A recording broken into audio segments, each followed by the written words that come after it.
Hi, my name is Mariana Waqa and I am a third-year student at United Theological College.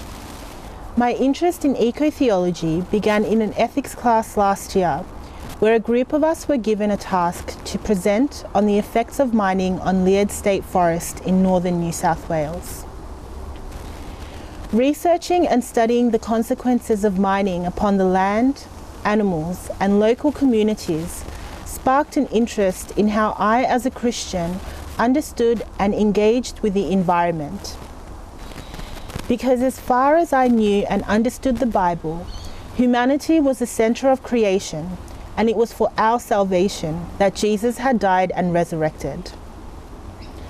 So one of the things that I've had to do in order to engage with the complexities of ecotheology as a lay Christian who has no experience whatsoever in the scientific field and very little experience in the field of theology is that I've had to change the way that I use language to speak about the environment. So instead of referring to the ecology of the natural world as environment, I now refer to it as creation. For the word creation is a word that connects me to the natural world, since it reminds me that the same creator that made me is the same creator of this world that we live in. There are those within the church as well as outside of it who believe that at the heart of the ecotheological crisis of our times is the idea that creation exists for the primary purpose of serving the desires of humankind. Our Old Testament reading for today is about this very word, create. And in the book of Genesis, we are given two accounts of how humanity came to be created. In the first creation story of Genesis 1:26 to 28, the Bible tells us that humanity was created in the image and likeness of God, and that they were also given dominion over all the animals of the earth, and were told to multiply and be fruitful, and to fill and subdue the earth. But the second creation story in Genesis chapter 2 tells us that God formed the human from dust and breathed the breath of life into his nostrils. Then after creating and breathing life into the human, God planted a garden and put the human inside, commanding him to look after and care for the garden. So what can these two biblical passages mean for us today when we speak about creation and the relationship that we have as Christians towards it? I think that a lot of it depends on the way in which we interpret them. On the one hand, the biblical language of Genesis 1:26 to 28 has been understood and used as a reason to dominate and subdue the natural world for the benefit of human prosperity in Western societies. And in many ways, we have terrorized creation in order to multiply and develop as human beings, forgetting that we were created by the same God who created the stars and the moon, the oceans and the earth, the rivers and the hills, the animals of the earth, sea and sky, the wind and the rain, the mountains and the snow. Personally, I think that rather than picking one or the other of these two creation accounts, we need to find ways to hold them together. This doesn't mean that we ignore the differences by trying to synthesize them into one story. But I think it's important that when reading the first creation story, where humans are made in the image and likeness of God, that it must be held equally together with the second creation story of Genesis, where humans are formed from dust, planted in the garden, and told to till and to keep it. If I were able to hold these two creation stories together, then one way of interpreting them would be as follows.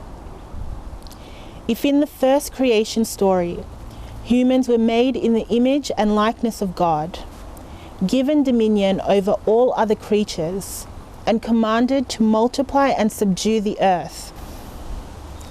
2 years ago, I spent my summer in a remote Fijian village with an uncle who farmed his crops on a daily basis.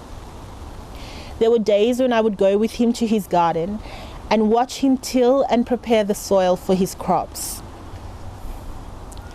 He would work his land to produce food, but at the same time he would care for it by ploughing the soil and removing dead material so that his garden would flourish once again in season.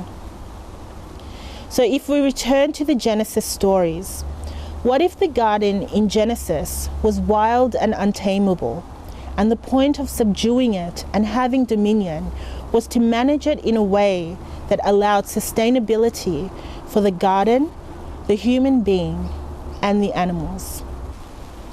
What if the breath of life that was breathed in the first human of Genesis 2 carried with it the image and likeness of God that is told in Genesis 1?